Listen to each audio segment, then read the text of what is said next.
more trouble you could possibly get yourself into. Yeah, absolutely. You're putting yourself at risk. So I guess our next few questions, I'm sure Walter and Jackie will know them, but Janice and Joyce will probably actually know the questions of these. Who do you think will have the biggest booth this year, or who has scheduled the biggest booth? Oh, that's them. That's them. That's them. I think Christmas Done Bright is going to have a large booth, of what I hear. Let's see, who else? Universal Concepts and Lightorama all have. Lightorama always has they take up a lot of space, have a lot of booth space there. Yeah, we have 3 exhibitors are taking 8 to 10 booth islands. Wow. Let's see, what do I want to ask next? I feel like there's so much. Okay.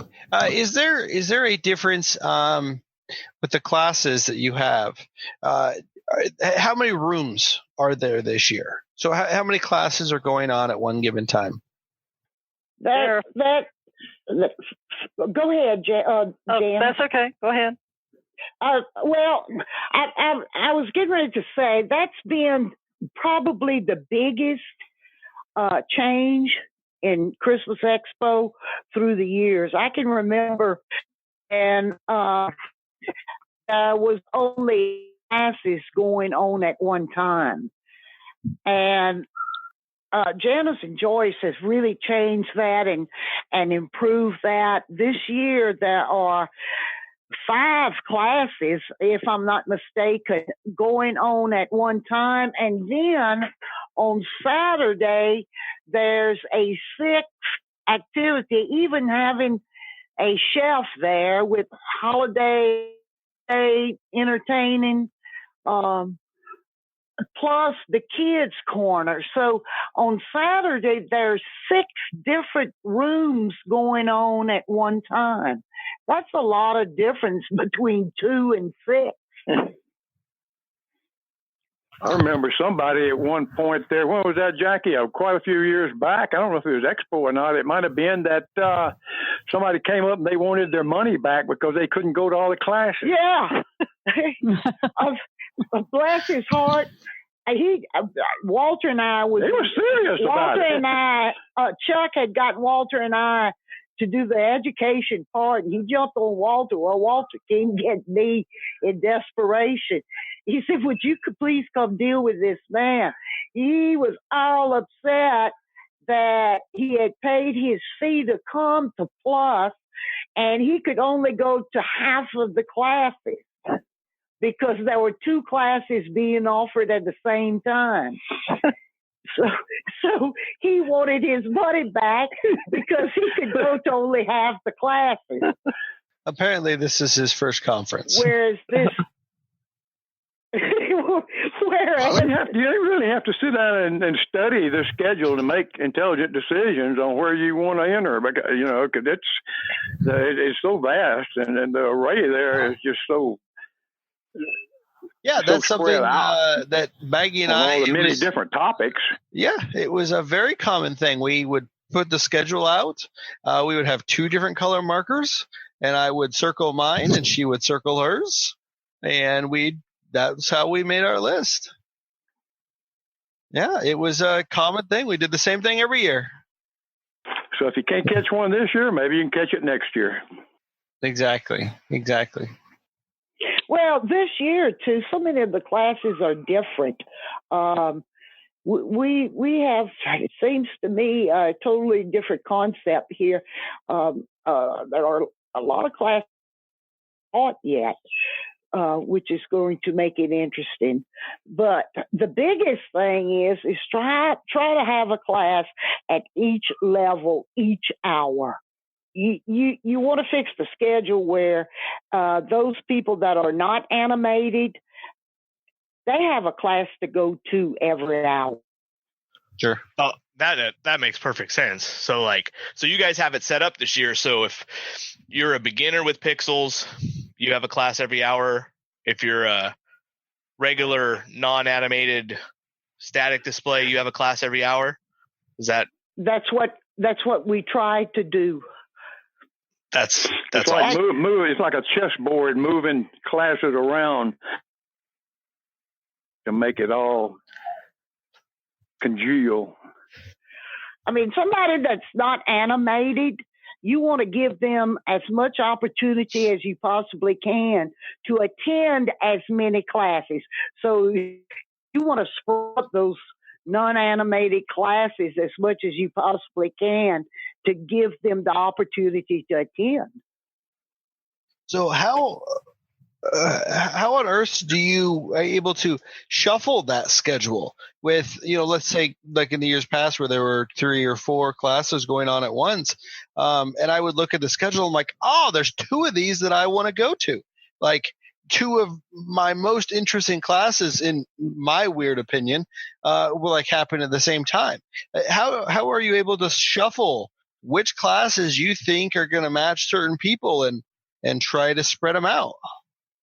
Mark and Janice does most of that, and I hold the phone and try to catch if they're sitting here, and Walter's asleep. No, I'm not Joyce, asleep. And Joyce but I is marvel at Mark is a genius at this. Mark Zembrowski can really move these blocks around, and Jackie's sitting there waiting to see if he's going to make a mistake. Oh yeah, it's a fiasco. Oh, it's time consuming. We're up late at night, but it's very enjoyable.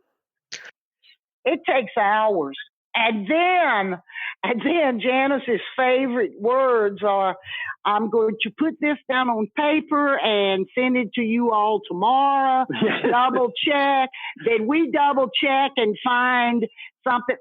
That one should move here. And so here we go, Janice has to move classes around. It is not an easy job. So it sounds like what I had to do. Then somebody might want to switch later on after you've got it already nailed down. So that's what makes it difficult. But, you just do the best you can do. And I mean, it's difficult with that many classes. If you're offering 2 classes at the same block, very easy to do.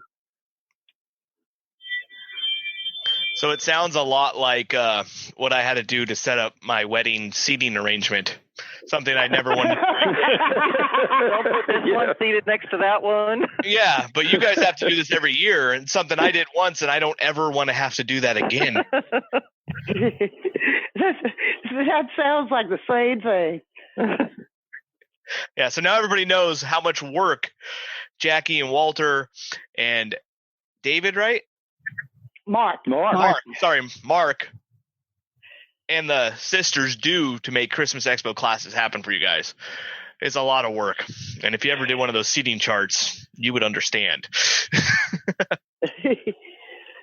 I think one of the fun things when we're doing the classes is we're moving them around. All of us are saying, oh, I want to go to that class. No, okay, no, put it here. I want to go to that class. We usually the ones that stay behind, however. Yeah. So, Vinny, is it time for the fun? Well, I guess I would open the floor up one last time about Walter and Jackie. If there's anything that we haven't asked, something that you say, you know what, I wanted to make sure to tell JR and Vinny about this for this year's Expo. Is there anything that comes to mind for that? The floor is yours for anything that you want to talk about. Yeah, I love food. Hey, everybody gets a free meal. We could be best friends. That's awesome. I think that is. I think that's just above and beyond. Everybody can go and have a good seafood dinner at the Crab Shack. Right there on the water. Mm-hmm. Enjoy everybody's company. Yeah, Friday evening. That is a wonderful addition. I know we should be talking education, but, a lot of times you get educated in the off-hour events. What they're referring to is that this year, because of our location, we have some Daytona Beach supporters who are going to allow us to offer a Friday evening get-together at Joe's Crab Shack. Each paid attendee is welcome at no charge, and we will be selling additional tickets if people are interested in bringing some family members if they're in town. But it's going to be a wonderful opportunity to be right on the beach in the evening, watching the sunset and having some wonderful conversation with your friends and new friends and old friends. We've actually reserved the entire top deck at Joe's Crab Shack. Mm-hmm. That sounds awesome. Oh, I thought y'all had discussed that already. No, actually, I forgot to mention it. We were so busy with everything else. Talking about chicken. So Yeah. everybody, You had me at hang out and eat food. Yeah. so Yeah. so everybody will have a free meal there. Everybody together on the beach. Yep. Another cool thing is Judy Pancoast is coming, and I'm sure you're familiar with her and the house on Christmas Street. She'll be performing Friday night at Joe's Crab Shack for us. Oh, wow. That's really cool. Yeah, and she's debuting a new Christmas song that night. Wow. Somebody asked her if we could get permission to use it on our display. I'm sure that's going to come up. And you said that was Friday night, right? Friday evening. Friday night. Friday evening. Okay. Very We cool. also offer the reception that's sponsored by LOR on Thursday evening after the classes are finished Thursday evening. The exhibit hall stays open later so that everybody can get together.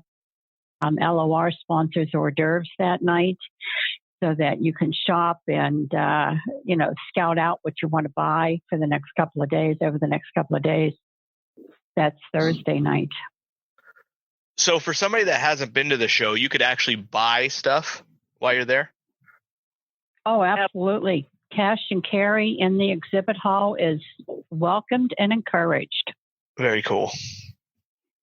Now, how you get it in the overhead compartment to get it home is another story. That's their problem.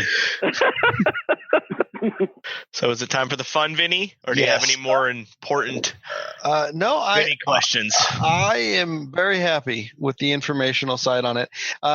Jackie and Walter, we did not. Oh, I'm sorry. Go ahead.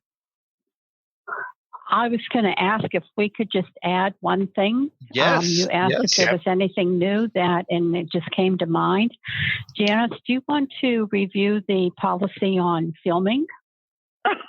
Sure.